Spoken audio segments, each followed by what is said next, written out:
Muito bem, sejam todos muito bem-vindos aqui ao nosso Farol de Limeira. Hoje vamos reprisar uma entrevista que foi feita com a doutora Maraísa Matos Silveira, aqui no nosso programa, bate-papo muito gostoso a respeito da sua carreira política, do seu pai, né, do saudoso Valdemar Matos Silveira, o Memal, ex-prefeito de Limeira, ex-deputado, e também falar um pouco sobre o PROCON, atividade que ela dirige, e falando sobre curiosidades, sobre a sua vida, uma família tão importante e tradicional aqui da nossa cidade, que amanhã voltaremos com a nossa programação ao vivo. Conto com a sua audiência.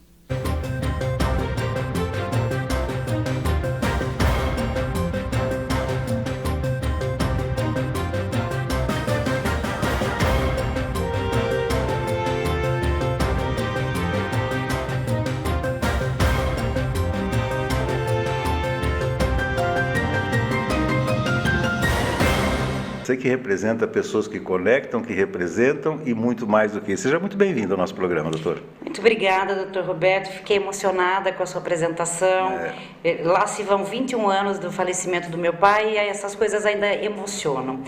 E antes de vir para cá, minha mãe mandou um abraço para o senhor. Obrigado. Temos pendurado na parede um quadro com um texto que o senhor escreveu após o falecimento do meu pai. Pois é. E realmente foi uma pessoa muito querida, um político que deixou muita saudade, que me ensinou muitas coisas boas, que eu tento ser um pouco parecida do que ele foi e já tá bom, né?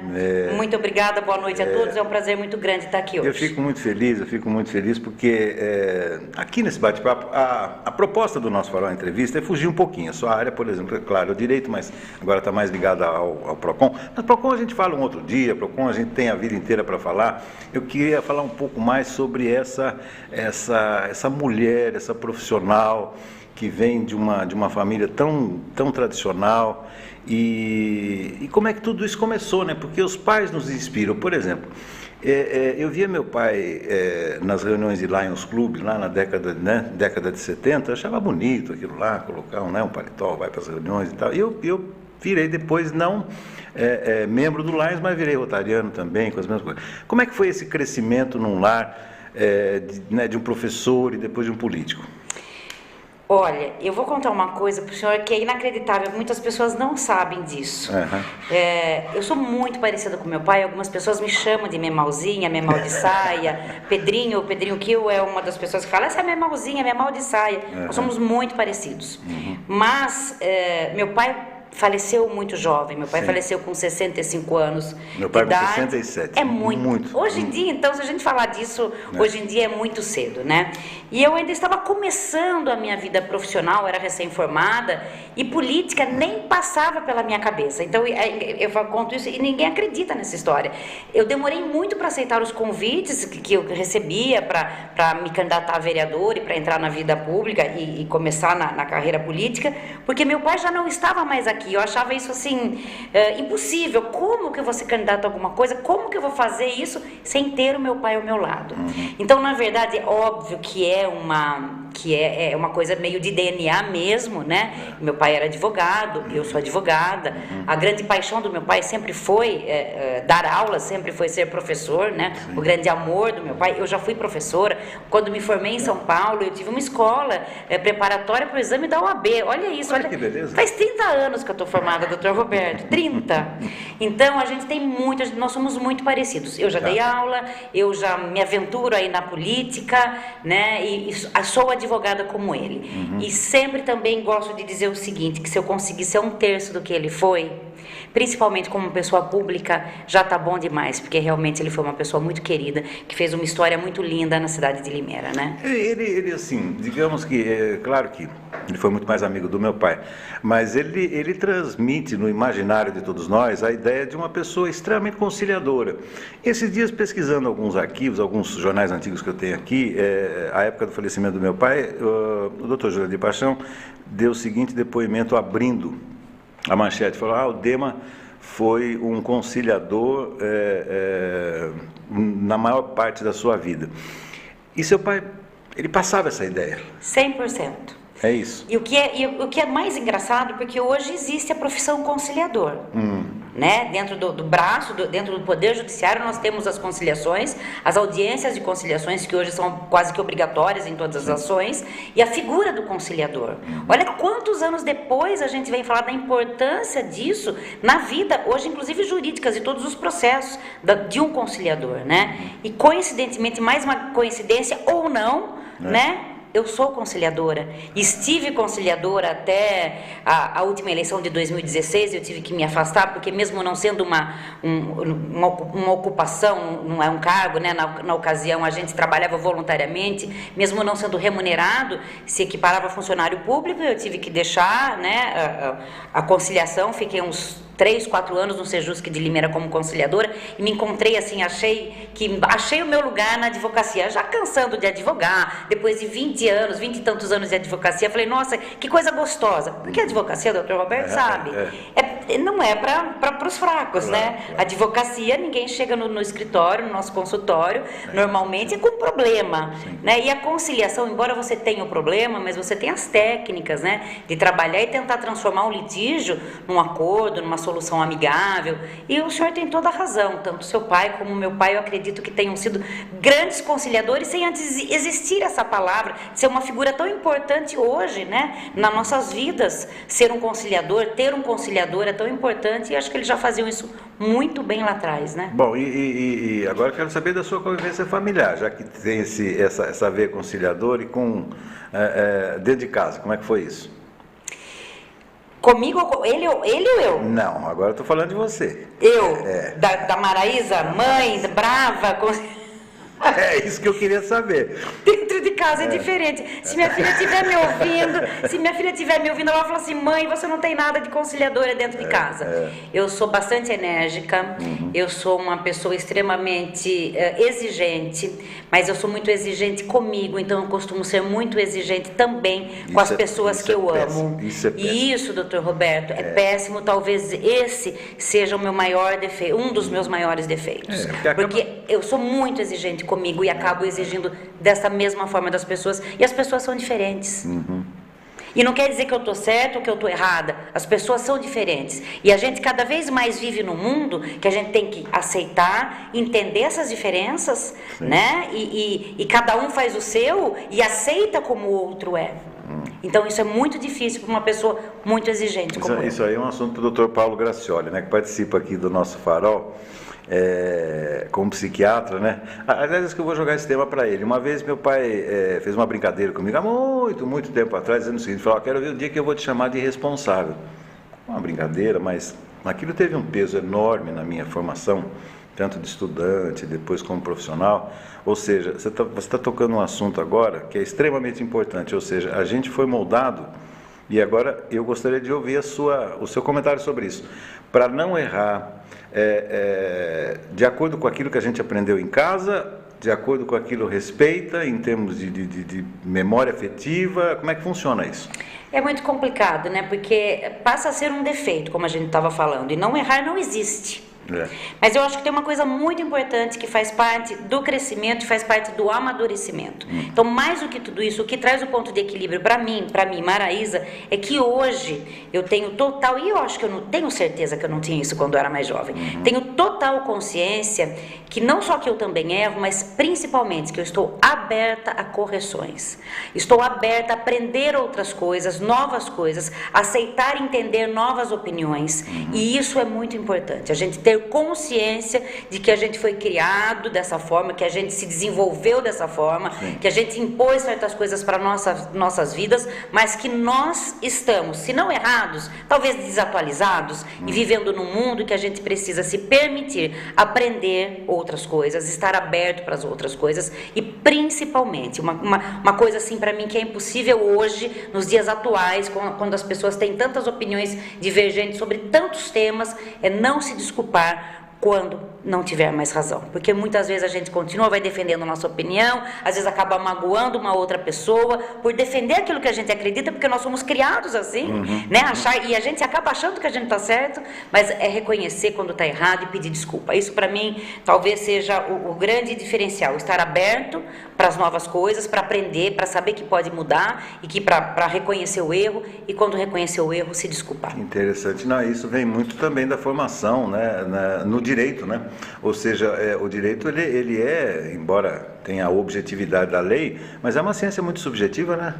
Exatamente. É uma ciência muito subjetiva. Você pode defender um criminoso e sem saber muitas vezes, e você tem que defender. É muito complicado isso. Como a minha primeira formação, minha primeira pós-graduação é no direito processual penal. Então, muitas vezes eu fui abordada com esse tema de como é defender, né, um bandido, um criminoso. Para o doutor que é advogado, eu não tenho dificuldade de explicar quando a gente trabalha com uma lei e que, inclusive, para que uma pessoa seja condenada e cumpra a sua pena, ela precisa ser devidamente processada e responder pelos seus crimes com um advogado de defesa, senão o processo nunca vai terminar. Então, é mais fácil, né, explicar quando a gente tem uma pessoa que entende. Mas muitas pessoas acabam questionando até a nossa profissão, a nossa vida profissional, sem entender desse lado subjetivo do direito, que você, na verdade, está trabalhando com a lei, né? Você não está trabalhando, muitas vezes, com aquele caso concreto. Você está dentro daquele caso, você está defendendo a lei, para que a nossa lei seja cumprida. Hoje eu fiquei, como é que eu vou dizer?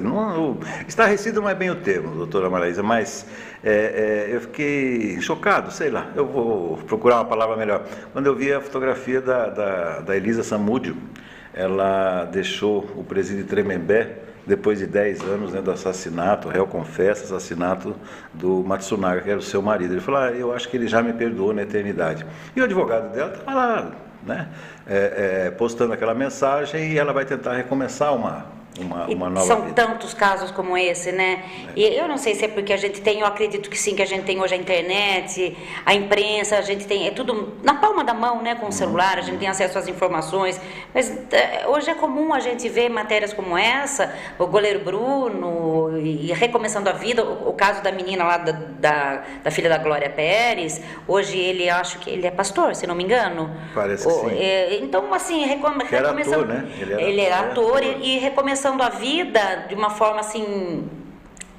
E aí eu me pego. Meu Deus, eu acho que não dá pra gente julgar, né, doutor Roberto? O que nós vamos falar, né? Eu preciso perguntar uma outra coisa, então, em cima disso. Depois nós vamos falar mais do seu dia a dia, etc.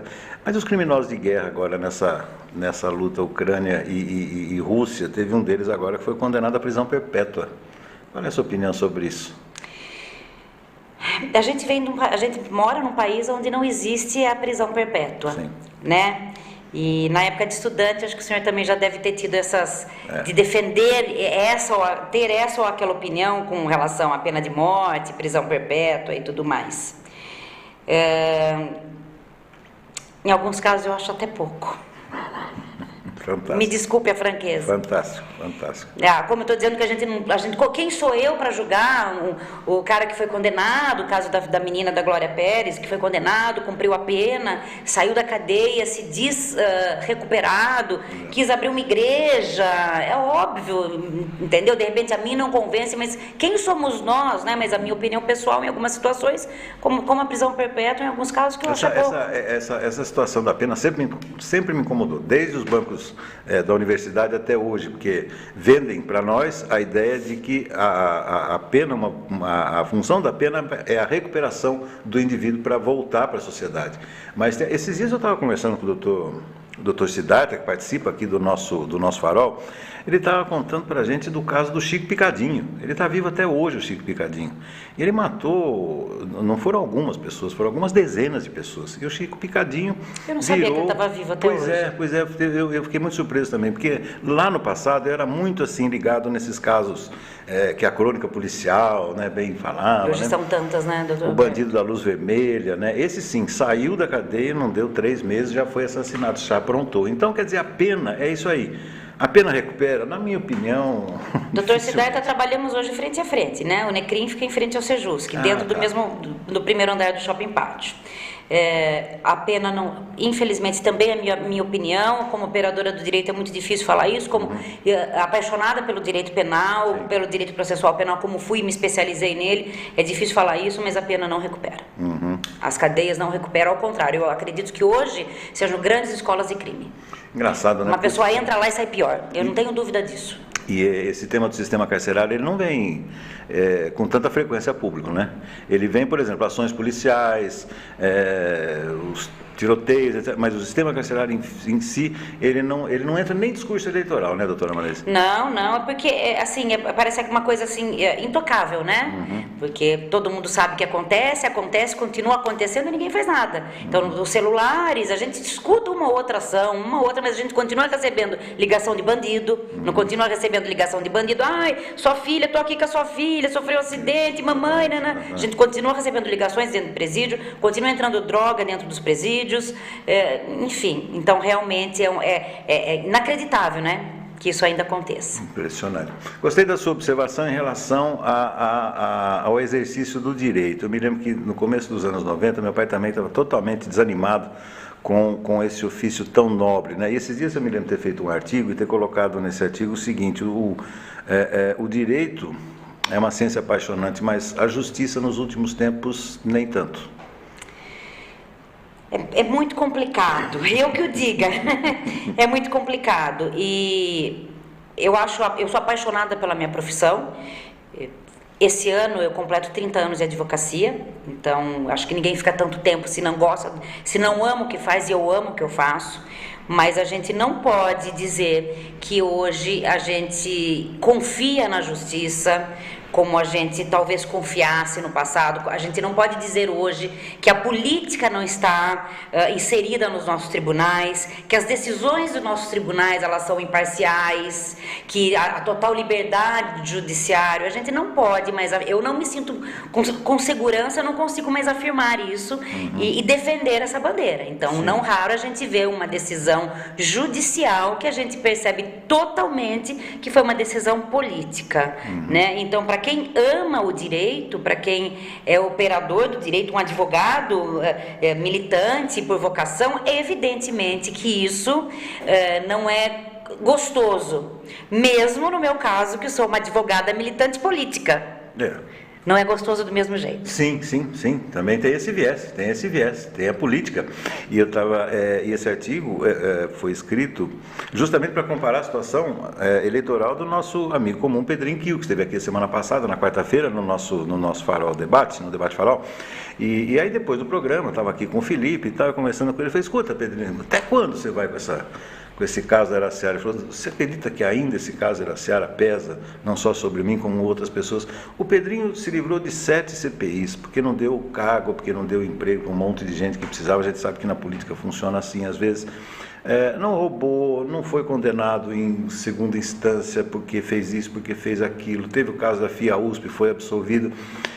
E aí eu fico me perguntando, né, em outros casos, agora voltando lá, a ex-presidente Dilma foi condenada no processo de impeachment, mas o ministro Lewandowski falou: não, mas pode se candidatar, rasgou a Constituição. Aí vem o ex-presidente Lula, precisou ficar 500 dias preso para descobrirem que o processo tinha vícios, etc. Não é bem esse o tema, mas enfim. E agora o Pedrinho está aqui, eles vão esperar o quê? O aniversário de centenário do Pedrinho para que ele possa concorrer a um cargo público? E do Pedrinho em especial, eu não conheço o processo do Pedrinho, então é difícil a gente falar sem conhecer o processo, conhecer as coisas que o Pedrinho conta, deve ter contado também, né? O Pedrinho sofre com isso há muitos anos. Eu não acredito que no caso do Pedrinho seja alguma coisa política no sentido de vamos dar um jeito nisso. Não acredito nisso, né? Nos outros casos que a gente poderia aqui citar, Dilma, etc., presidente Lula, a gente sabe que talvez é bem diferente a situação. Mas, infelizmente, o Pedrinho ainda, em razão disso, realmente eu acredito que não consiga nem nas próximas eleições sair candidato.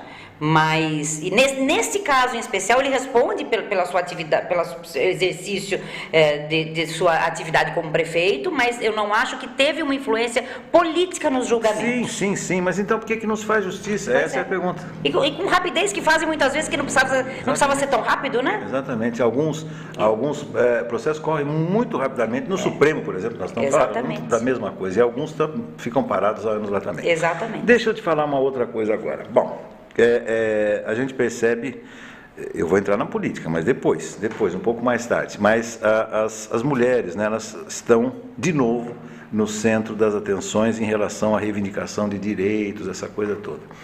E as mulheres hoje elas estão muito mais autênticas, falam mais o que pensam, mas ainda existem mulheres que estão sob o jugo dos seus maridos, dos seus amantes, dos seus namorados.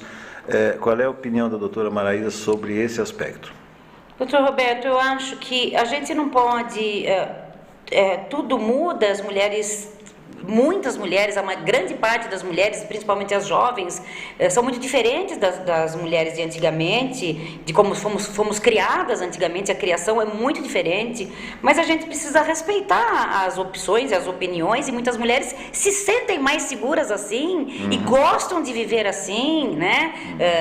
Sempre amparada por seus maridos, pelos seus companheiros, e tá tudo bem, né? Mas eu acho realmente que a gente deveria, não precisaria mais estar falando sobre isso. A gente realmente ainda existe essa grande desigualdade, essa grande diferença nos postos de trabalho, com relação a salários, e infelizmente a gente ainda vive, a gente ainda presencia, as mulheres tomaram vários lugares, estão em todos os lugares, mas a gente ainda é visível ainda que os homens dominam grande parte de diversas profissões, né? Que ainda vivemos num país que, acho que no mundo, não, doutor Roberto, nós somos criados assim, né? E que o homem ainda é o braço forte, é o chefe da casa. Isso vem mudando, isso vai mudar, mas eu acredito que a gente ainda tenha um longo caminho a percorrer. Faltam leis, na sua opinião, ou aplicação dessas mesmas leis? Não acho. Para que a mulher seja mais plena. Não acho, e eu acho que isso vai independer. É óbvio que as leis, meu Deus, se eu pensasse diferente, é óbvio que as leis precisam existir, existem muitas e talvez ainda tenham muito que caminhar para que novas venham e dando essa força para a mulher, mas eu acho mesmo que ainda é uma coisa bastante cultural e de educação mesmo, e que isso vem com não só com as leis, mas com a própria criação.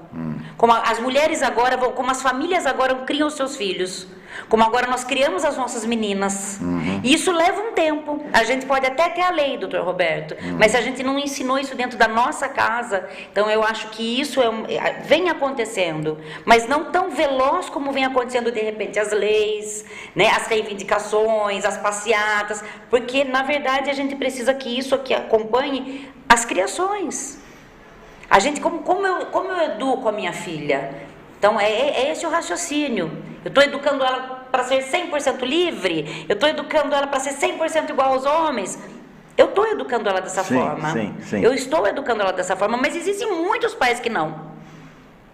E quando essa moça ela vai pedir emprego, ela é recém-casada, está lá com seus 26, 27 anos, casou há 3 anos, e aí ela vai fazer a entrevista no RH, o sujeito pergunta para ela uma opção de coisa, ela é super apta, está lá, tranquila, tem conhecimento técnico, e aí o sujeito fala o seguinte: quantos anos você tem, meu filho? Estou com 26 anos. Quanto tempo você é casada? Estou casada há 3 anos. Muito obrigado, prazer em conhecê-la. Porque vai engravidar, porque vai ficar meses afastada. É isso aí, né? É isso aí. É isso aí. Então, quando a gente fala dessa interpretação machista, por exemplo, que existe, passa E olha que nós temos uma lei trabalhista, a gente tem uma legislação no país muito favorável à maternidade, à mulher. Por isso que quando o senhor me fez a pergunta das leis, eu não acho que seja falta de lei. Olha a lei, hoje nós temos o prazo de licença maternidade, as leis trabalhistas, tudo isso realmente possibilita e ajuda a mulher. Mas é aí que o empresário fez: passar muito bem, muito obrigada. E aí é uma coisa que vem mudando, aí muda com a educação que eu dou para o meu filho, aí muda como eu trato esse assunto dentro da minha casa. Então não é só a lei, né?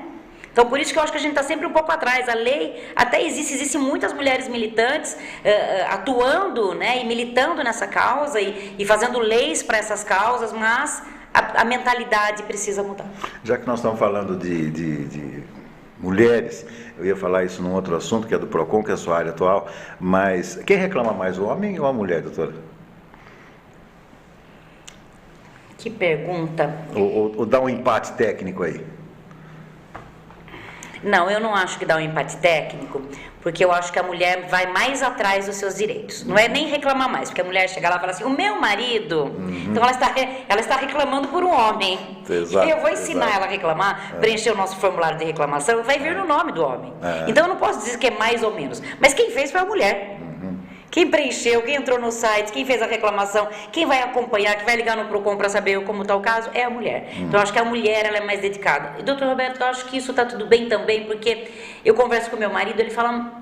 Você está falando no telefone e falando para fazer uma coisa, como que você consegue fazer 2 coisas, 3 coisas ao mesmo tempo? Eu acho que isso é muito nosso mesmo. Eu acho que a própria maternidade, a gente precisa aprender a se virar quando é mãe, fazer mais de uma coisa ao mesmo tempo. Então, eu acho que a mulher tem essa facilidade. Eu não sei dizer se isso é genética, se isso é para tentar se igualar, estar sempre... se igualar mesmo seria a palavra, se igualar ao homem, tentar se mostrar competente, sempre essa necessidade de se mostrar competente, que ela foi aprendendo a ser mãe, fazer as coisas de casa e não deixar a peteca cair também nas outras coisas. Então talvez essa multitarefas e multifunções vem acontecendo em razão dessa criação que a mulher teve, de precisar lutar para estar sempre ao lado do homem, profissionalmente, em questão salarial. Então ela aprendeu a fazer várias coisas ao mesmo tempo, porque é ela que tem filho. Sim. É ela que tem que cuidar da criança. Agora as mulheres vão me matar quando eu ouvir falando isso aqui elas que têm que cuidar da criança. Óbvio que não, mas o senhor entendeu o que eu disse. É ela que vai dar mamar. Claro. Existem funções muito próprias, né? Se você tiver um companheiro do lado que te ajude demais, mesmo assim a função maior é da mulher. Então ela teve que aprender a se desdobrar e conseguir fazer mais de uma coisa ao mesmo tempo. São os vários pratinhos, né, que você tem que ficar controlando ali. E aí a mulher ela tem que ser, além de tudo, né, tem que ser esposa, companheira, tem que ser mãe, tem que ser profissional. Isso o básico. E né? bonita. Bonita. Magra, bonita, hoje em dia, não pode envelhecer. Agora as mulheres estão deixando o cabelo ficar branco. Então, tudo vem mudando, mas é uma luta, é sempre uma luta, porque ela ainda tem que ser bonita, ela tem que estar magra, ela tem que ir para academia, e é uma cobrança muito grande, né, doutor Roberto, em cima da mulher. Eu acho que é uma cobrança muito grande. A mulher começa a envelhecer, engordou, fica feia, e o homem careca, barrigudinho, um charme. É isso que a gente escuta. Exato. O pior é que é isso mesmo. É isso que a gente escuta. O pior é que é isso. Careca, barrigudinho, um charme. A mulher tá gorda, feia, não se cuida. Olha que coisa horrorosa, não se cuida. E normalmente, esse tipo de comentário vem de uma mulher também. O universo feminino, ele é bem complicado, né?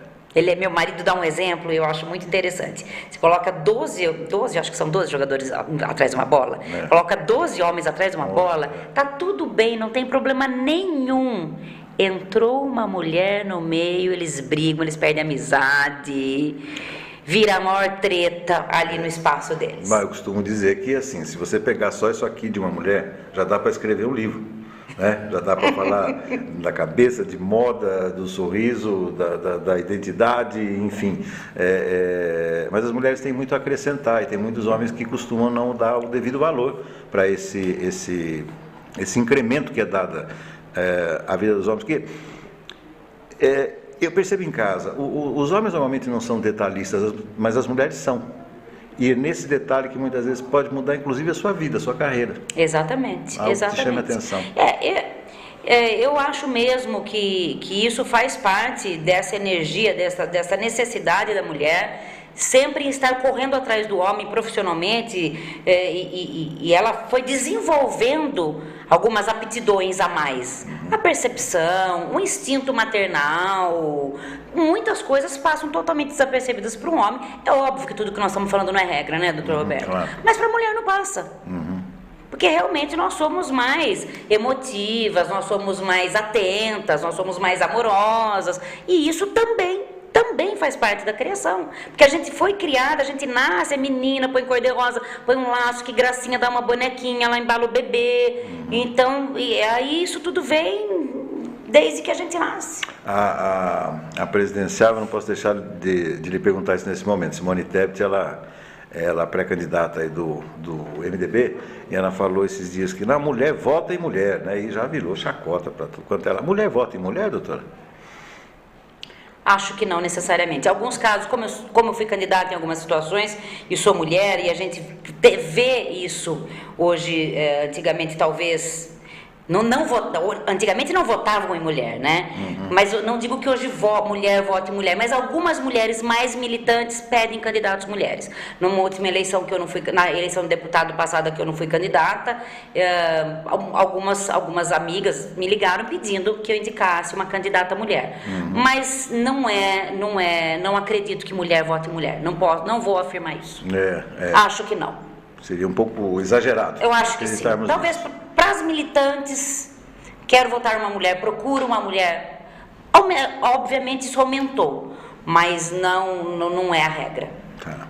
E eu acho importante que as pessoas votem, procurem os seus candidatos, procurem pessoas que te representem, que pensem como você, que tenham o mesmo ideal político e partidário, que as pessoas façam uma análise do seu candidato, da sua vida passada, da sua ficha limpa. Eu acho muito importante, é óbvio que por ser mulher é interessante dar voz às mulheres, que é muito importante que a gente tenha mais candidatos mulheres, que a gente tenha mais políticos mulheres, eleitos mulheres, mas o importante é que a pessoa escolha o seu candidato, não pelo sexo, né, doutor Roberto? Sim. Esses dias escrevi também sobre uma outra questão importante, agora envolve as mulheres também, que é sobre a importunação sexual. Escrevi especificamente em relação a uma frentista de um posto de gasolina. Você chegou a ver essa cena, mas ela no seu horário de almoço foi lá comer um lanche na loja de conveniência, um cidadão vai lá e passa a mão na intimidade dessa frentista, mas ela deu uma surra desse moleque, desse criminoso. Nossa, eu não vi isso. Não, foi uma coisa assim impressionante, que ela ficou indignada. Mas aí eu coloco, né, nessa questão também. Além da importunação sexual, existem outros problemas, porque nós temos uma lei específica sobre isso desde 2018, mas assim, a questão do assédio, né? É impressionante, nós estamos em 2022 e os casos de assédio moral, inclusive, né? Isso acontece, na minha opinião, com muito mais frequência do que a gente imagina. Como é que a mulher... Isso é muito grave, né, doutor Roberto? Isso é muito grave. E vou falar uma coisa para o senhor agora como mulher. E isso é uma preocupação que a gente tem desde que a gente entende que a gente é um ser humano que causa desejo na pessoa do outro sexo. A gente está falando aqui agora do homem e da mulher, que a gente vê esse tipo de agressão, mais essa relação heterossexual, sim. Enfim, do homem para a mulher. E é uma preocupação que meu pai me passava, quando você estiver na rua, se alguém te abordar, a gente tinha várias simulações, situações que a gente criava, várias histórias, para se alguém tentasse alguma coisa, para tentar sair daquela situação de perigo. Tá. E eu me vi passando isso para minha filha 35 anos depois, que eu tive minha filha com 30 e poucos anos, ou seja, 40 e poucos anos depois, porque ela já tem 15 anos. Então, uma preocupação constante. Isso é um absurdo. Uma preocupação com que passem, que põe a mão na mulher dentro de uma condução. Sim. Minha filha agora está em São Paulo, então a gente conversa sobre isso. Sim. Meu pai falava comigo isso quando eu tinha 14 anos, e hoje, 15, 16 anos, e hoje eu ainda tenho que falar com a minha filha ainda com mais. Assim, ela não faz uma viagem de Uber sem compartilhar comigo. Não me importa se eu estiver dormindo ou se ela está voltando de uma festa, se é de madrugada. Eu falo, mesmo assim você compartilha, porque vai estar no meu celular. O nosso celular, o meu e o dela, tem um localizador ativado. Certo. Eu tenho total confiança, ela tem total liberdade para fazer o que quiser, mas não desliga o localizador. Porque essa preocupação não é óbvio que é com a vida, com a integridade, com a vida, mas muito grande de quem é mulher e de quem tem filha mulher, é esse lado sexual, desses crimes que acabam tendo essa conotação sexual. Eu fui um pouco além, né? A senhora estava falando de mexer com uma mulher na rua, eu fui de uma coisa maior, que de repente um estupro, um crime. Sim. Mas é onde pode chegar. É um medo, doutor Roberto. Onde pode chegar. É um medo constante na vida das mulheres. É uma barbaridade. Isso não não, e outra coisa também, isso acaba criando uma filha com 15 anos, quer dizer, está numa idade...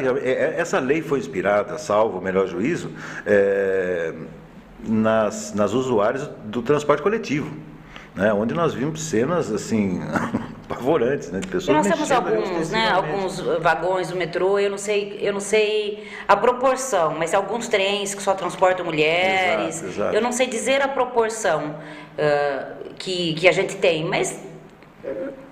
É muito pouco, né, para uma cidade do tamanho de São Paulo, do que você precisaria ter para atender essas necessidades da mulher. E o que me chama a atenção é porque o agressor, falar o óbvio aqui, mas ele tem uma mãe, ou teve, ou deveria ter, ou deveria ser cuidado por uma mãe, ou seja, ele tem uma mãe que também pode ser agredida por alguém, ou uma irmã que de repente está perto dele, ou um parente qualquer.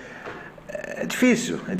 E o mais difícil porque a gente tem vários tipos de agressores, né? A gente tem os doentes, os psicopatas, os criminosos. Sim. E a gente tem os engraçadinhos. E para esse serviço que o senhor falou, poxa, tem mãe, tem mulher, tem filha, né? Que acha que tá tudo bem, a brincadeirinha, a gracinha e a mão boba na mulher. Acha que tá tudo bem. Não se acha criminoso, não acha que tá fazendo nada demais. E ainda culpa a mulher, porque a mulher tava de shorts, porque a mulher tava com uma roupa muito justa. Então, isso é muito complicado. Isso realmente eu acho que é um assunto, eu acho que é um dos assuntos que mais ainda apavora as mulheres, eu acho que é esse. O medo dessa agressão, dessa importunação no seu corpo, né? Isso é uma coisa muito preocupante. E a defesa? Nós tivemos 2 casos aí que tiveram repercussão nacional na Assembleia Legislativa de São Paulo. O caso que envolveu a deputada Isa Pena e mais recentemente desse rapaz aí que teve quase 4 mil votos aqui em Limeira, o tal do Arthur Duval, de ter falado aquilo que falou das ucranianas. Mas vamos voltar ao primeiro caso, quer dizer, justificar o comportamento daquele deputado que chega atrás e toca a deputada Isa Pena, é indefensável, né, doutor? É indefensável, quer dizer, lógico que ele teve uma... Não foi só, eu não vi só conotação sexual, foi humilhação. Humilhação, né? Eu não acho nem que foi, embora não se discuta, né, sim, a conotação sexual, porque é a forma que ele abraçou a deputada, deixou ela totalmente constrangida com o seu corpo, mas a intenção dele não foi essa, a intenção foi meio de humilhação, foi meio de constrangimento. Volta para o seu lugar, ou alguma coisa assim também, junto com isso, claro, não estamos tirando essa conotação. Foram duas situações extremamente desagradáveis. A da segunda, da primeira, todo mundo viu, né? Teve uma cena, a gente viu a cena e realmente fica difícil defendê-lo porque ele fez num tom de deboche uma coisa tão séria com uma colega de trabalho, uma deputada, uma mulher, ele fez num tom de deboche. E ele também tem mãe, namorada, filhas, etc, né? Ele desrespeitou uma colega no ambiente de trabalho e pior, ainda mexendo com o corpo da deputada. Mas no segundo caso, eu acho que a gente poderia também falar de outras coisas que estão acontecendo com essa modernidade, celular e tudo mais. No segundo caso, uma grosseria, uma infelicidade tão grande e mostrou para o deputado e para todos nós o perigo também que é a gente falar o que quer nos celulares, na internet, escrever no Facebook, escrever nas redes sociais, mandar áudio para as pessoas. A gente precisa tomar muito cuidado hoje com o que a gente fala. Nós não somos mais tão livres assim. Hoje nós estamos presos a um celular que ajuda a gente em muitas coisas, mas uma mensagem que você manda e que cai na mão de uma pessoa errada, toma uma conotação. Ele foi um infeliz, o comentário foi infeliz, foi extremamente grosseiro e de mau gosto, mas que traz à tona também a discussão da falta de privacidade que hoje nós temos com os celulares que nós temos em mãos. Tá, mas muita gente é assim, muita gente. Alguns que tentaram defender essa situação, mas estava lá num grupo de futebol, isso e aquilo, essas são afirmações que se fazem no dia a dia e tal, mas não como parlamentar. Duro para uma mulher ouvir isso também, horrível. né? Horrível. Mas então vocês falam lá no joguinho de futebol de vocês, lá é isso que vocês fazem? Horrível. E aí fazem, porque vazou, né? Fazem. Pois é. Né? Porque vazou. Mas aí, então, e aí que a gente é horrível, doutor Roberto. Não tem justificativa e ele merecia ser cassado e foi cassado. Mas o que eu digo é que também, atenção, pessoal, nós temos hoje uma grande arma. Né? O celular é uma grande arma. E é isso. E ele deve ter sido criado de uma forma que fosse normal fazer uma brincadeira nesse sentido. E a gente volta naquilo que a gente conversou sobre criação, sobre como o homem foi criado, como o machão foi criado, como de repente tenha sido uma brincadeira no grupo de WhatsApp, no grupo de futebol, mas ele jamais poderia ter falado, como parlamentar principalmente, de uma situação de guerra que a gente vive, uma situação horrorosa, né? Ele colocou as mulheres ucranianas numa situação ali que, enfim, mereceu. É bom lembrar. Plantou e colheu. Numa época em que a gente discute tanto agora urnas eletrônicas, né, tecnologia, e de um lado vem aí um pessoal querendo que sejam auditadas as urnas, etc. A justiça está mais atualizada em relação a admitir esse conjunto probatório que vem de celular ou outros mecanismos tecnológicos? Bom, eu, doutor Roberto, particularmente não acho, não sei a opinião do senhor. Em diversos momentos, a gente vê algumas matérias na imprensa, eu não conseguia ver segurança nas urnas eletrônicas. Eu não sei qual a opinião do senhor, eu acho que nós temos um país dividido com relação a isso, né? Eu acho que não é esse o problema, eu acho que a gente tem segurança nas urnas eletrônicas. O senhor acha que não? Não, eu digo, porque, por exemplo, esse áudio, eu estou falando há 40 anos atrás, quando eu me formei, não, mas aí tem que pedir perícia, porque tem que pedir não sei o quê, hoje nós temos câmeras de segurança em tudo quanto é entendi, para fazer prova mesmo. É sobre esse aspecto que eu estava lhe perguntando, ou seja, a justiça tem admitido com mais facilidade? Sim. Sem precisar fazer perícia, porque ficou grosseiro ali, né? Sim. É evidente que aquilo aconteceu e tem se admitido transcrição de conversas, de fotos de Facebook, fotos de redes sociais, de conversa de WhatsApp, tem sido admitido como meio de prova, inclusive processual. Eu acho que, e muitas delas sem precisar passar por perícia, porque você consegue com o celular na mão. Não, porque eu estou falando 40 anos atrás. Era um negócio, mas você tinha lá uma gravação. E precisava fazer uma prova, né? Precisava fazer uma perícia se aquilo era verdadeiro. Não, chamava aqueles peritos lá da Unicamp. Entendi a pergunta do senhor. Agora, não, eu acho que isso não tem mais essa necessidade. Evidentemente, como o senhor disse, é tudo muito subjetivo na justiça, né? Mas eu acredito que... Não, mas vem de encontro com os seus alertas. Sim. Cuidado. Sim. Cuidado. Sim, né? Isso sempre. E eu acho muito importante, eu como advogada uso muito o WhatsApp, mandava muitas mensagens para os meus clientes e depois da minha mensagem dizia sempre ao final, não estou te autorizando a enviar esse áudio para ninguém. Tá.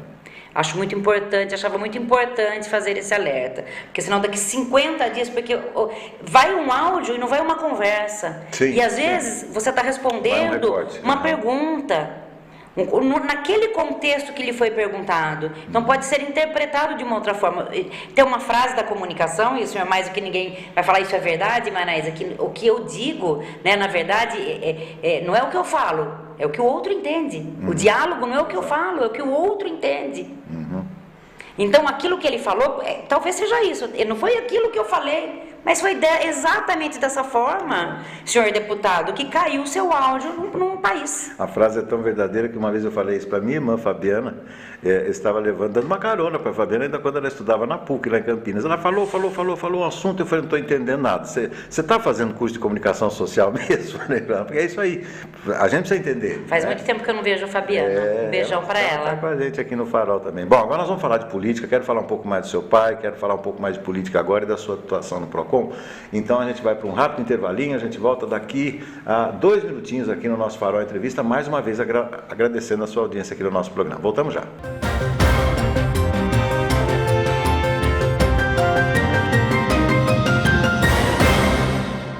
Limeira, o trabalho não para. Por onde se passa, podemos ver obras e ações sendo entregues. Melhorias para todos. E isso só é possível com a arrecadação do IPTU, que já está sendo entregue pelos Correios. Na parte interna do documento, todas as parcelas estão organizadas e numeradas mês a mês. É só ficar atento ao vencimento. Você vai usar a mesma guia o ano todo. O pagamento em dia é fundamental para continuarmos avançando e termos uma Limeira cada vez melhor. E o primeiro vencimento é no mês de abril.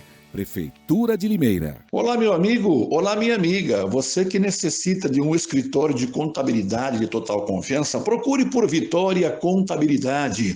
Abertura e encerramento de empresas, escritas fiscais, contabilidade e imposto de renda, pessoa física e pessoa jurídica. Vitória Contabilidade. Rua Argentina 437, no Jardim Santana, telefone 3453-2681. Vitória Contabilidade. A água é um bem precioso. A vida depende dela. E mesmo em períodos chuvosos, precisamos ficar atentos. Afinal, a consciência do uso correto se constrói no dia a dia, com a família e a comunidade. A prevenção gera benefícios para todos no futuro. E cuidado com as ligações irregulares, que despejam águas de chuva nas redes de esgoto. Além de risco de ocorrências de vazamento, isso é proibido por lei. Fique atento. Prefeitura de Limeira. O Grupo Bom Pastor tem uma solução completa para amparar você e sua família diante das eventualidades. Com plano de assistência funeral Total Mais, não é preciso se preocupar e nem ter dor de cabeça com nenhuma providência, pois todas as coberturas necessárias já ficam garantidas de forma preventiva. Isso sem falar nos diversos benefícios em vida criados para ajudar a tornar o seu dia ainda mais cômodo e econômico. E para cuidar ainda melhor da sua saúde, tem o Bom Med Saúde, serviço de telemedicina completo e sem nenhum custo adicional. Com o Bom Med Saúde, você marca e realiza suas consultas sem sair de casa, evitando assim os gastos com deslocamento e filas para ser atendido. Tem acesso a profissionais qualificados, direito à receita médica e aproveite uma rede de farmácias com descontos exclusivos. Para começar a usar o Bom Med Saúde, basta fazer o plano Total Mais e aguardar a mensagem que chegará em seu celular. A partir daí, é só marcar suas consultas, sem complicação, tudo pelo celular mesmo. Para contratar seu plano e aproveitar todos os benefícios, chame no WhatsApp 0800 950 1010. O que você tem feito para combater a dengue? Fique atento, os casos não param de crescer. Elimine os locais onde acumulam água. É aí que o mosquito se prolifera. Faça isso uma vez por semana. O maior foco do Aedes aegypti está em seu quintal. Faça a sua parte. Acabar com os criadouros é a maneira mais eficaz de combater o mosquito e cuidar da sua família. Prefeitura de Limeira. Já pensou em construir ou investir no endereço mais desejado de Limeira? Conheça o loteamento Cidade Universitária 2, lotes a partir de 250 metros quadrados, com infraestrutura completa ao lado da Unicamp. Financiamento facilitado direto com a loteadora. Visite o plantão de vendas no Anel Viário e saiba muito mais.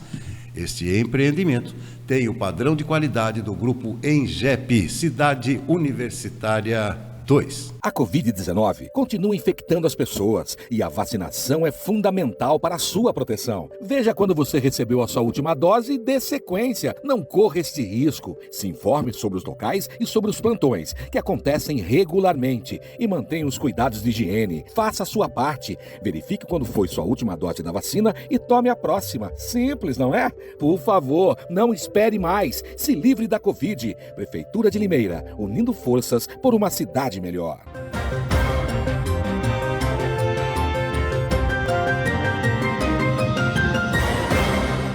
Muito bem, estamos de volta aqui para o segundo tempo do nosso bate-papo gostoso aqui com a doutora Manaísa, e eu queria perguntar agora, no segundo bloco, nós vamos falar um pouquinho de política e da sua atuação no PROCON.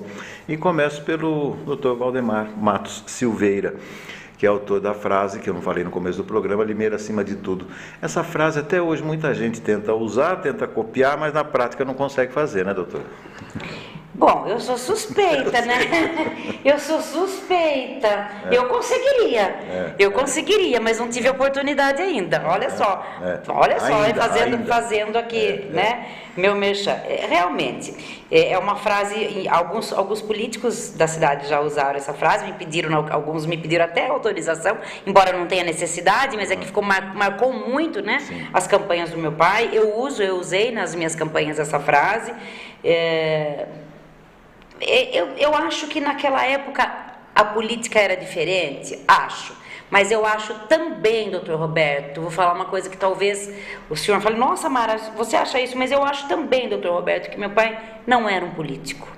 Tanto que ele parou, ele abandonou a política e estando assim no auge, ganharia uma eleição com facilidade e não quis mais estar na política. Eu acho que a política o desapontou, eu acho que ele não era verdadeiramente um político, porque a gente precisa, e eu não estou dizendo isso de uma forma pejorativa, porque eu gosto de política, eu sou uma pessoa movida também à política, mas eu acho que os ideais dele eram outros, ele não tinha nenhuma vaidade política, ele era uma pessoa que gostava de servir a cidade, ajudar os próximos, e os depoimentos que eu escuto por aí, e muitos, isso que eu estou contando para o senhor, que é o mais importante para mim de ter essa convicção do meu pai, não são coisas que eu ouvia dele, são coisas que eu ouvi dele depois que ele morreu, são coisas que eu ouvi sobre ele, quando eu fui trabalhar na prefeitura, que ele já tinha morrido, e que eu ouvia coisas assim, nossa, você é filha do Memal, nossa, você não vai acreditar, um dia seu pai estava andando aqui no pátio da prefeitura, eu estava dentro do bueiro da fossa, ele me puxou pelo braço e me deu um abraço. Roberto, desculpa, isso não existe. Claro. Né? Outro dia eu estava na Praia Grande com meu marido e um senhor de Leme falou assim para mim, vocês são de Limeira? Nossa, eu tenho um cara, um amigo, nossa, tô arrepiado só de falar dele. Mas faz tanto tempo que eu não tenho notícias dele, ele foi meu professor. Nossa, ele era um cara, um dia ele tirou um casaco dele e me deu porque ele achou que eu estava com frio. Eu falei, jura, quem? Ele falou, como é o nome dele, né? Nós perguntamos para ele. Ele falou assim, vou lembrar o apelido dele. O apelido dele era Memal. Puxa. Eu estava na Praia Grande. Quando eu falei, meu pai, esse homem ajoelhou no chão e começou a chorar. Começou a contar as histórias dele. E hoje ele é um grande engenheiro, eu não sei como chama, que fica andando com aquela embarcação dentro da Marginal Tietê. Tá. Um engenheiro de... tipo aquelas dragas que ficam... Isso. Tirando. Ele é um grande engenheiro, uma pessoa, ele disse que tentou várias vezes, pensou em parar de estudar, não tinha dinheiro, muita dificuldade, conta como meu pai ajudou e como... Então, por isso que eu acho que a frase, vamos voltar à sua pergunta, Limeira acima de tudo, e eu também poderia usar outras, colocando o ser humano acima de tudo, lhe caía tão bem. Porque, na verdade, meu pai não foi um político, ele foi um homem bom. Sim, e em cima disso, eu vou agora tentar tirar uma dúvida, não sei se é folclore ou se é fato, mas a eleição do seu pai, a prefeitura de Limeira, dizem os que mais estavam envolvidos naquela época, que foi meio por acaso diante das circunstâncias políticas que se apresentaram naquele momento. Isso eu me lembro muito pouco, porque eu era criança. Sim. E isso é uma coisa também que eu falo, nossa, como eu queria ter sido... Eu queria ser mais adulta, né? E ter vivido mais a fase do meu pai. Ele era deputado, eu era já estudante de Direito, mas não era madura ainda o suficiente para ter aproveitado politicamente, como uma pessoa apaixonada por política como eu sou isso. Então, eu vou contar o que eu me recordo. Eu lembro que ele recebeu um convite...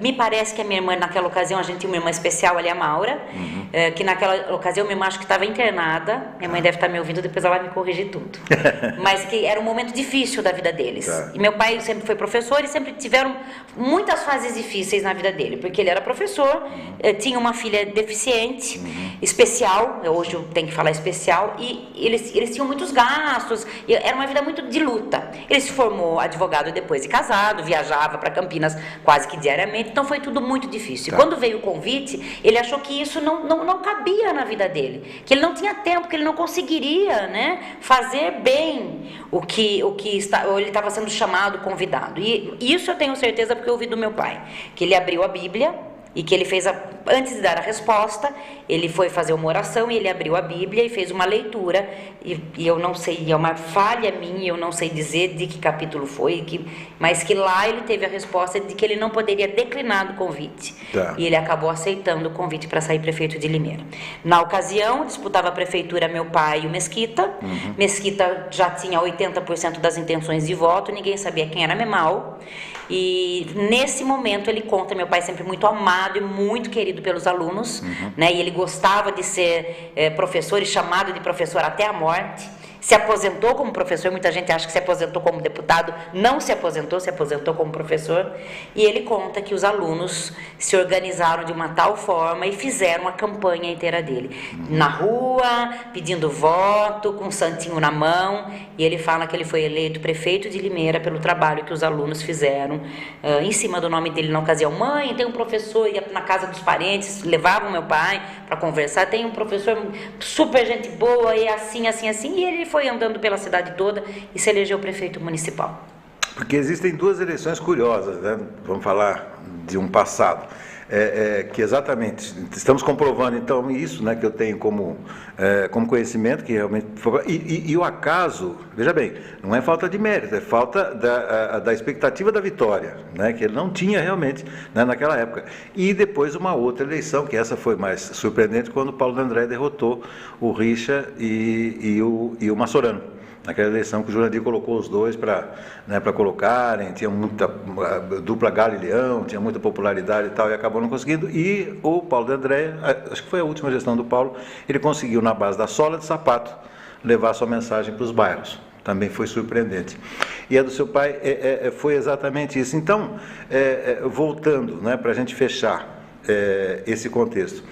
E ele foi para a prefeitura, como ele não assim, a política não era a prioridade dele, ele também, aquele tempo não tinha reeleição, então ele também não trilhou a carreira política como poderia, pelo que eu estou entendendo. Não, porque ele saiu da prefeitura para ser candidato a deputado. Sim. Na verdade, acho que talvez, vamos colocar assim, o senhor falou do Dr. Paulo, deu o exemplo do Dr. Paulo D'André, que levou meu pai para a política. Sim, sim. Talvez o grupo político na ocasião tivesse muito mais força do que ele nas decisões, mas isso aí também é uma suposição, porque eu era muito criança nessa ocasião. Mas ele não continuou candidato a prefeito ou tentou uma reeleição, porque na verdade o projeto para ele era sair candidato a deputado, que achava que Limeira precisava naquela ocasião de um deputado.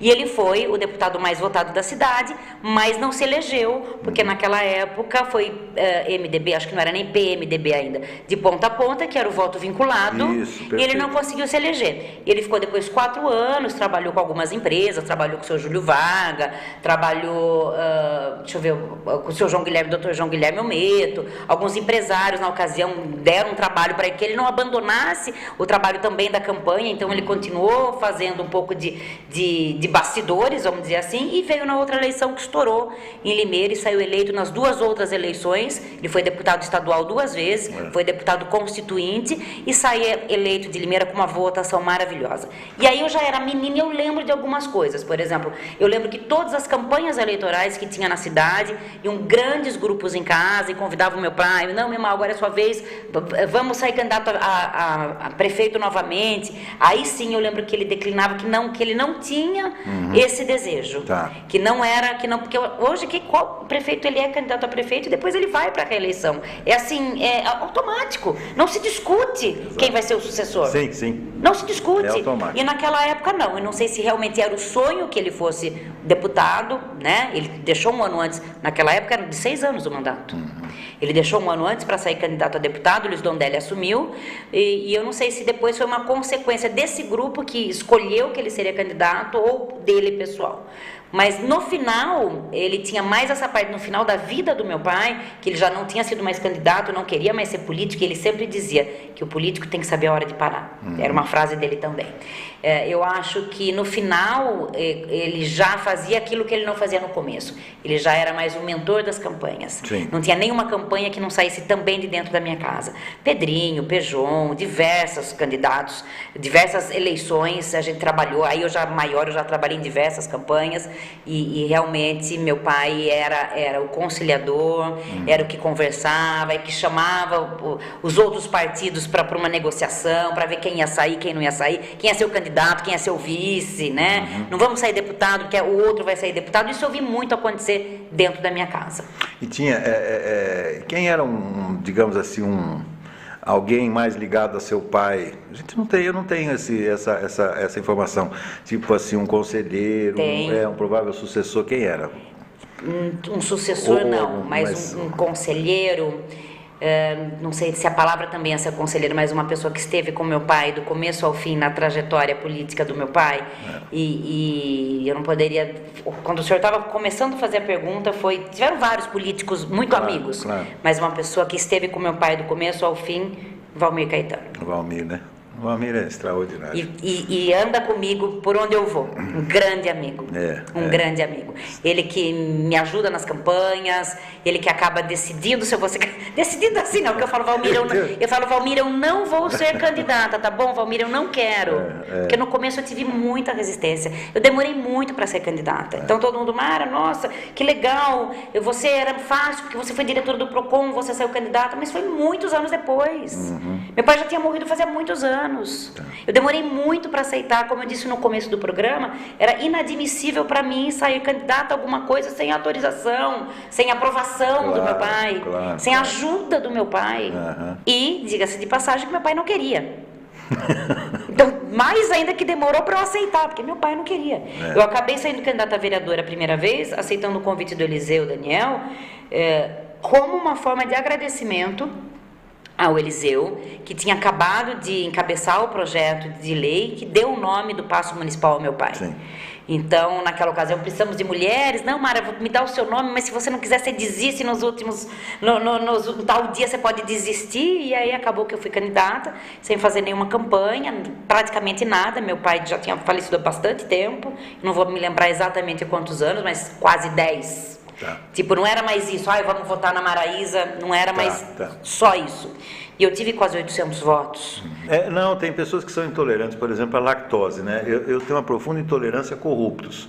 Né? Eu acho que os corruptos não só se beneficiam financeiramente, mas eles segregam, eles sangram os cofres públicos em favor das suas aspirações meramente financeiras. E aí querem permanecer no poder para continuar tendo esses benefícios. Então, eu sou muito radical na questão da corrupção. E não me vem com esse choro aí que não foi absolvido, ou vai recorrer, ou vai isso, ou vai aquilo. A gente sabe como é que funciona a justiça. E Limeira corre o risco, se bobear, de reconduzir na prefeitura corruptos que ainda continuam aqui na nossa cidade. Mas isso é assunto para outra conversa, assunto para um outro bate-papo. Eu só tenho que lhe agradecer essa conversa muito gostosa e muito agradável. Quero convidá-la também para participar do nosso farol, de vez em quando falar sobre o PROCON, falar sobre a tem sua bastante coisa, sua PROCON vida sempre também. Tem bastante assunto.